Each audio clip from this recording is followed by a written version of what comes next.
Assalamualaikum warahmatullahi wabarakatuh. Bismillah, alhamdulillah, wassalatu wassalamu ala rasulillah, la hawla wa la quwwata illa billah, amma ba'd. Alhamdulillah, pada pagi hari ini kita bisa melaksanakan perintahnya Allah, yaitu salat subuh berjamaah. Mudah-mudahan setiap langkah kaki kita mendapatkan ampunan dari Allah Subhanahu wa taala, meninggikan derajat kita di sisi Allah Subhanahu wa taala dan mempermudah jalan kita menuju ke surganya Allah Subhanahu wa taala. Dan mudah-mudahan pula kita selalu mendapatkan kesehatan, kemudian mendapatkan rezeki yang banyak dan bisa minimal daftar haji. Nanti masalah berangkat apa enggak urusan belakang. Yang penting daftar dulu. Kalau sudah daftar maka kewajibannya gugur. Jadi perlu kita ketahui para jamaah sekalian bahwa umroh tidak menggugurkan kewajiban haji. Itu penting itu. Karena sekarang ini daftar tunggunya lama. Kemudian ada yang daripada haji mending umroh. Belum daftar haji tapi sudah berangkat umroh. Jadi daftar haji dulu, kalau masih ada sisa buat umroh. Masalah nanti berangkat haji apa enggak urusan belakang. Baik, kita lanjutkan. Kemarin sampai mana, Pak? Masalah apa yang kita bahas? Kemuliaan daripada sahabat Sayyidina Abu Bakar As-Siddiq. Sampai mana kemarin? Sampai gua, nggih. Baik. Nah, para jamaah sekalian, ketika Sayyidina Abu Bakar sudah sampai di gua, kemudian dibersihkan, tetapi ada satu lubang yang ketika ditusuk ini tidak sampai mentok. Maka lubang itu ditutupi dengan kakinya, dengan pahanya. Kemudian Nabi masuk, bersandar di sebelah Sayyidina Abu Bakar karena capek, Mbak. Ini posisi malam atau siang, Mbak, yang saya ceritakan ini? Malam, malam. Bersandar, kemudian tertidur, terus semakin lama semakin miring, dan kemudian bersandar di pundaknya Sayyidina Abu Bakar. Masya Allah, ini tidak ada seorang sahabat pun yang posisinya sedekat Sayyidina Abu Bakar. Posisinya paling dekat dengan Nabi. Nah, ketika bersandar di pundaknya ini, kemudian Sayyidina Abu Bakar pelan-pelan menarik atau memegang pundak Nabi dan diarahkan ke pahanya. Diarahkan ke pahanya. Maka kemudian Nabi tertidur di pahanya Sayyidina Abu Bakar. Nah, beberapa saat kemudian Sayyidina Abu Bakar dikagetkan dengan gigitan ular yang berasal dari lubang yang ditutup dengan kakinya. Moro sengkring gitu. Kalau kita mungkin langsung jingkat gitu. Nah, kalau jingkat kan otomatis Nabi terbangun. Tetapi itu ditahan sedemikian rupa oleh Sayyidina Abu Bakar. Supaya Nabi tidak bangun. Nah, lama-kelamaan bisa ini kan merambat. Semakin sakit. Maka tubuh daripada Sayyidina Abu Bakar ini sudah mulai bergetar menahan sakit.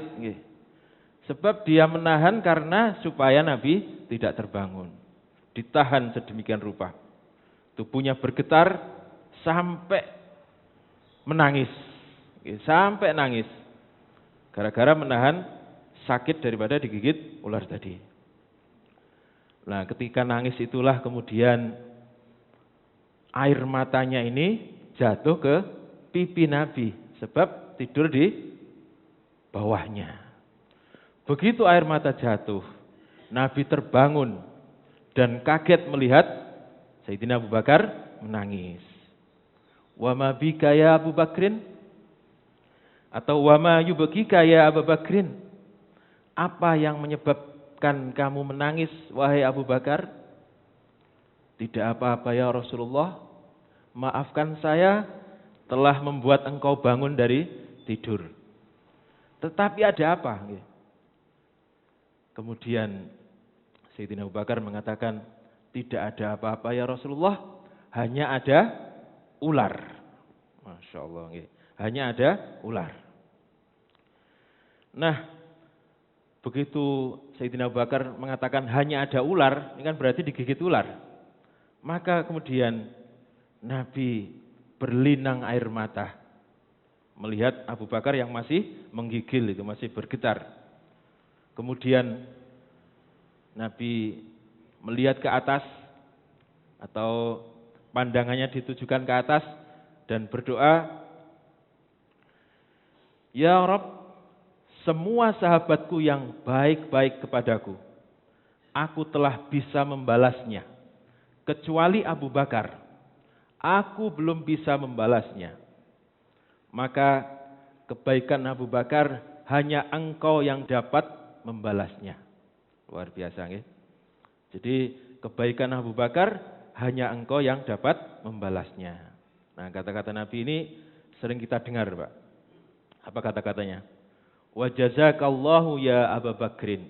Wa jazakallahu khairan ya Abu Bakrin. Semoga Allah membalas kebaikanmu ya Abu Bakar. Jazakallahu khairan. Atau biasanya dilanjutkan apa? Jazakallahu khairan katsira. Ini doa yang luar biasa, Bang. Jangan sampai kemudian kita berbuat baik kepada orang, kemudian orang tersebut mengatakan jazakallahu khairan. Terus kita komentar, lah, mek ngono tok. Itu doa yang luar biasa. Bahkan sering kita dengar. Ini dipakai Nabi ketika mendoakan Abu Bakar. Karena Nabi tidak bisa membalas kebaikan daripada Abu Bakar. Sehingga kemudian mengatakan, semoga Allah yang akan membalas kebaikan-kebaikanmu dengan balasan yang lebih baik. Para jamaah sekalian, kemudian Nabi ini setelah berdoa begitu, Nabi diperlihatkan gambaran-gambaran surga di dinding gua itu. Kemudian Nabi menunjuk kepada Sayyidina Abu Bakar, wahai Abu Bakar, lihatlah dinding itu. Ini untukmu, katanya. Kemudian Sayyidina Abu Bakar yang masih menahan kesakitan, masih matanya ya masih kriip-kriip, begitu melihat dinding, matanya terbelalak, terbuka sempurna, dan mengatakan, wahai Rasulullah, ini untukku. Benar, wahai Abu Bakar, itu untukmu. Masya Allah. Ya Rabb, alhamdulillah. Ya Rabb, alhamdulillah. Jadi Abu Bakar ini sudah diperlihatkan tentang gambaran surga yang nanti akan diberikan kepada Sayyidina Abu Bakar. Masya Allah. Nah, setelah selesai gambar hilang, maka Sayyidina Abu Bakar kemudian sadar kembali. Wahai Rasulullah, bagian mana tadi yang digigit? Ular. Tiba-tiba tidak terasa. Karena melihat surga. Jadi orang melihat sesuatu yang menyenangkan itu, ini bisa menjadi obat bagi rasa sakit dan lain-lain. Jangankan lihat surga, Bu. Lama tidak ketemu cucu, nenek ini, tiba-tiba meriang, cucunya datang, saking senenge, meriangnya hilang. Tiba-tiba esok masak, dan lain-lain. Itu gambaran kita, apalagi melihat surga. Nah, para jamaah sekalian, mereka berdua yang tinggal di gua itu berapa hari kemarin, Pak? Dulu sudah pernah kita bahas ini. 3 hari, mulai malam Jumat sampai Senin. Malam Seninnya mulai berjalan lagi ke Makkah. Di saat di dalam gua itulah kemudian terdengar ada beberapa orang yang mendatangi gua. Gua apa, Pak? Gua Sur. Gua Sur. Gua Sur. Kemudian dengan penuh rasa kekhawatiran, Sayyidina Abu Bakar mengatakan, "Ya Rasulullah, andaikan mereka merunduk saja." Jadi posisi lubangnya ini di bawah pandangan mata. Mereka sudah riwa-riwi di atas gua, di depan gua. Sementara Nabi dan Sayyidina Abu Bakar berada di dalam gua, berdiri, berdiri sambil berdiri. Andaikan mereka merunduk saja, maka mereka akan melihat kaki kita. Dan kita bisa ditangkap oleh mereka. Ini saking khawatirannya Sayyidina Abu Bakar kepada keselamatan Nabi. Lalu apa jawab Nabi? La tahzan, innallaha ma'ana. La tahzan, apa artinya? Jangan bersedih. Biasanya kan la takhaf wa la tahzan. Tetapi kalimat Nabi la tahzan, innallaha ma'ana. Kalau la takhaf itu artinya jangan takut. La takhaf wa la tahzan, jangan takut dan jangan bersedih. Tetapi ini kata-kata Nabi adalah la tahzan, innallaha ma'ana. Jangan bersedih, sesungguhnya Allah bersama kita. Jadi kalimat ini adalah kalimat penyempurna bagi iman Sayyidina Abu Bakar. Bahwa ketika berdua di gua, merasa sendirian, kemudian Nabi mengatakan bahwa kita ini dibersamai oleh Allah. Jangan bersedih. Jangan bersedih. Nah, kenapa Nabi menggunakan kata-kata la tahzan? Sebab beliau tahu bahwa Sayyidina Abu Bakar ini bukan orang yang penakut. Menghadapi siapapun dia berani. Tetapi yang beliau khawatirkan adalah keselamatan Nabi. Andaikan mereka melihat ke bawah, maka mereka akan melihat kaki-kaki kita ya Rasulullah, dan dia bisa saja menangkap kita. Yang dikhawatirkan adalah Nabi. Bagaimana Nabi kalau tertangkap? Maka kata-kata daripada Nabi adalah la tahzan, innallaha ma'ana. Dan peristiwa ini diabadikan di dalam Quran surat At-Taubah ayat 40. Illa tansuruhu faqad nasarahu Allah idz akhrajahu alladziina kafaru saniyasnaini idhuma fil ghar. Ketika dua orang di dalam gua, yaitu Nabi dan Sayyidina Abu Bakar, idz yaqulu li sahibihi, ketika dia berkata kepada sahabatnya, la tahzan, innallaha ma'ana. Jangan bersedih, bahwasanya Allah bersama dengan kita. Nah, setelah diberi jawaban seperti itu oleh Nabi, maka ayat Quran menceritakan fa'anzalallahu sakinatahu. Kemudian Allah menurunkan ketenangan. Jadi tenang ini penting, Pak. Orang kalau posisi terjepit itu biasanya panik. Kalau panik, pikirannya sudah tidak normal. Bahkan tidak pakai baju itu tidak terasa. Maka tenang ini penting. Di saat posisi terjepit, kita harus tenang supaya bisa berpikir jernih. Fa'anzalallahu sakinatahu, maka Allah kemudian menurunkan ketenangan kepada Nabi.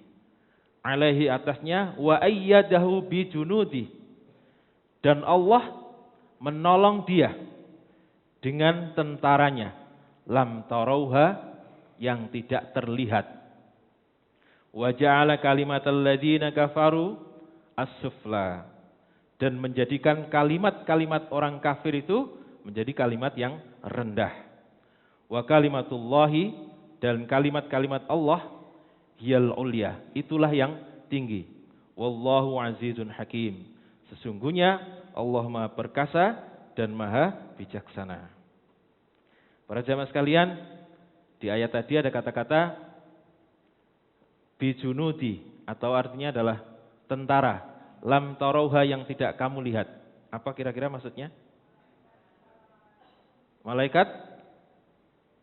Ternyata yang dimaksud Allah itu adalah laba-laba, Pak. Nggih, laba-laba, Bu.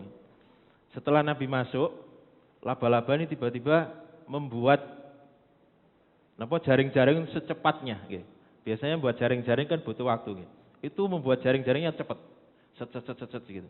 Sehingga ketika orang-orang Quraisy yang sudah sampai di depan gua melihat ada jaring laba-laba, ini tidak mungkin ada orang di dalamnya.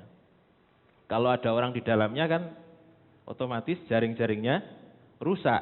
Ini enggak rusak. Itulah tentara Allah. Nggih. Jadi luar biasa. Allah itu memalingkan pandangan manusia itu nggih, untuk menjadikan nabinya ini tertolong. Itu hanya menggunakan laba-laba. Seperti halnya Namrud yang dia celaka hanya karena apa Pak? Seingat lalat nggih. Lalat. Kemudian Raja Jalut di zamannya Nabi Daud itu celaka hanya karena ketepilnya Daud yang masih kecil itu. Diketepil pas kena sininya. Itu roboh orangnya. Itulah cara-cara Allah mengalahkan musuh-musuhnya. Tidak perlu menggunakan sesuatu kekuatan yang hebat. Hanya kekuatan yang ringan-ringan saja. Nah, para jamaah sekalian, Nabi menginap di dalam gua itu selama 3 hari. Jadi masuknya itu malam Jumat, kemudian malam Sabtu, malam Ahad, malam Senin sudah pindah atau sudah meneruskan perjalanan. Ketika meneruskan perjalanan itu, Nabi dibuat heran oleh perlakuan atau apa yang dilakukan oleh Sayyidina Abu Bakar. Ketika perjalanan itu, Sayyidina Abu Bakar ini begitu di depan, tiba-tiba pindah ke belakang. Ke belakang, tiba-tiba pindah ke samping. Dan seterusnya. Muter terus. Kemudian Nabi bertanya kepada Sayyidina Abu Bakar, apa yang kamu lakukan? Sampai muter kanan, kiri, depan, belakang. Apa yang kamu lakukan? Apa jawaban daripada Sayyidina Abu Bakar? Ini luar biasa, Bang. Sahabat yang luar biasa. Ya Rasulullah, ketika aku berada di depan, kemudian saya merasakan kekhawatiran, jangan-jangan ada musuh yang di belakang, sehingga saya lari ke belakang. Ketika saya di belakang, kemudian merasa khawatir, jangan-jangan ada musuh yang berada di samping kanan maupun samping kiri, sehingga saya lari ke samping kanan maupun lari ke samping kiri. Seterusnya begitu, nggih. Kalau saya di depan, jangan-jangan nanti ada anak panah yang diarahkan kepadamu dari arah belakang. Saya lari ke belakang. Masya Allah. Itu terus muter-muter begitu. Nah, di saat perjalanan itulah ada seorang yang berhasil mengejar Nabi dan Sayyidina Abu Bakar. Jadi Nabi, Sayyidina Abu Bakar dan satu orang penunjuk jalan, Bang. 3 orang. Siapa dia? Masih ingat, Pak? Atau ibu-ibu masih ingat? Dulu pernah saya sampaikan ketika pembahasan waktu hijrah. Suraqah bin Malik. Jadi ada orang yang bernama Suraqah bin Malik, ini bisa mengejar Nabi. Sebab apa? Sebab hadiah yang ditawarkan oleh orang-orang Quraisy yaitu 100 ekor unta. Berapa miliar kalau dikurskan sekarang? Kalau satu unta 30 juta, kali 10 itu 300, kali 10 lagi berarti 3 miliar, Pak. 3 miliar. Jadi Suraqah ini mengejar Nabi karena ada sayembara. Siapa yang bisa menangkap Muhammad, baik dalam keadaan hidup maupun mati, maka dia akan diberi 100 ekor unta. 3 miliar. Maka Suraqah ini bersiap-siap mengejar. Dan akhirnya terkejar. Akhirnya terkejar. Maka setelah Suraqah ini mendekat, Sayyidina Abu Bakar yang merasa ada orang yang mengejar, kemudian mendekati Nabi dan mengatakan, "Ya Rasulullah, ada seorang yang memburu kita. Dia adalah Suraqah." Jadi Sayyidina Abu Bakar ini kenal orang per orang. Dari cara naik kudanya, itu Sayyidina Abu Bakar kenal. Dari suku mana beliau kenal. Dia adalah Suraqah. Jadi sekali lagi Sayyidina Abu Bakar bukan takut menghadapi Suraqah, tetapi lagi-lagi beliau takut terhadap keselamatan Nabi. Beliau sangat mengkhawatirkan keselamatan Nabi. Kemudian Nabi sambil tersenyum menoleh ke belakang dan berdoa, Allahumma kfina wa bima syi'ta wa kaifa syi'ta, kata Nabi. Wahai Allah, cukup engkau yang menjagaku, terserah engkau dan bagaimana engkau. Allahumma kfina wa bima syi'ta wa kaifa syi'ta. Ini kalau kita posisi dalam terjepit, doa ini bisa dipakai. Allahumma kfina wa bima syi'ta wa kaifa syi'ta. Wahai Allah, cukup engkau yang menjagaku, terserah engkau bagaimana engkau.